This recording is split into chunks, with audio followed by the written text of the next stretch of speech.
The race between Donald Trump and Kamala Harris remains as tight as ever. The Republican and Democratic presidential candidates have both headed west to the battleground states of Nevada and Arizona. Our North America correspondent Emma Vardy sent us this report from Phoenix. Don't be afraid. The election result can't be that scary.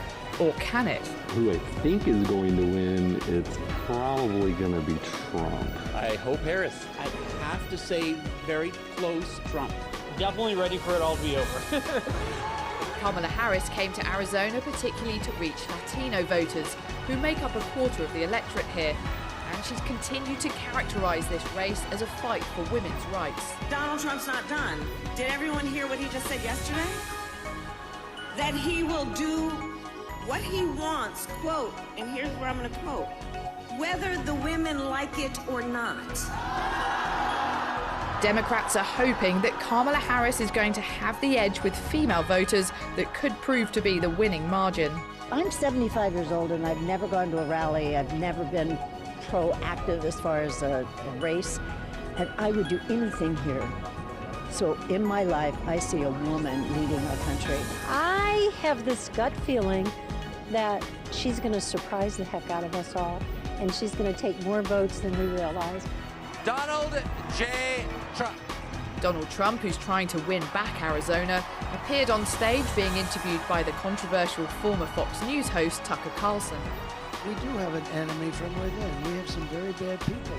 And those people are also very dangerous. They would like to take down our country. They'd like to have our country be a nice communist country or a fascist in any way they can. And we have to be careful of that.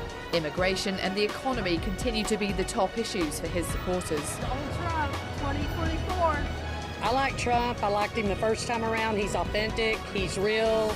I want my borders closed. I didn't have to go to a rally to know who I needed to vote for, because the grocery store and the gas prices tell me all I need to know. He can move a room. People will say some snarky comment to him and he can feed it right back to him, you know? Chew it up, spit it out, right back at him. After months of campaigning, there's now just days to go until voters must choose which character to cast their vote for. If the polls are correct, this is shaping up to be the closest presidential race in modern history. And the number of people voting early, by mail for example, has broken records.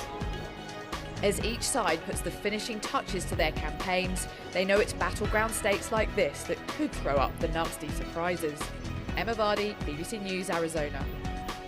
Well, as we heard in that report, both candidates are actively courting female voters, but the candidate's pitch to women is different. Kamala Harris has actually been downplaying her identity as a woman and has instead emphasised reproductive rights. Donald Trump, by contrast, has called himself the father of IVF, but he's also alienated women voters by using locker room talk, as Samira Hussain reports. President Donald J. Trump. For all his political swagger, the former president knows he lags with women. But even in the most closely fought states, like Wisconsin, that doesn't seem to have changed the way he speaks about women. I'm going to do it whether the women like it or not. I'm going to protect them. I'm going to protect them from migrants coming in. I'm going to protect them from foreign countries that want to hit us with missiles. But even women from his own party are warning against Mr. Trump's embrace of so-called locker room talk. I mean, this bromance and this masculinity stuff, I mean, it borders on edgy to the point that it's going to make women uncomfortable. Okay, good morning, everyone. The Harris campaign trying to capitalize on what they see as an easy target.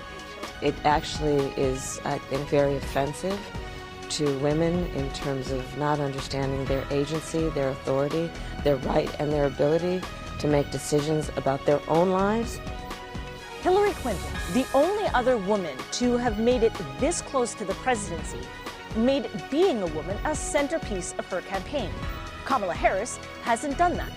Nevertheless, gender is very much on the minds of voters. I would like to see a female president, but I like her name to have an R next to it, because I prioritize policy over gender, over race, over anything. I just want the person in charge to be good and benefit America. Do you think this country is ready to elect a woman? I don't think they are, but they're about to be. By November 6th, they'll have to be ready. They don't have a choice. Her final pitch in this campaign delivered in front of the White House.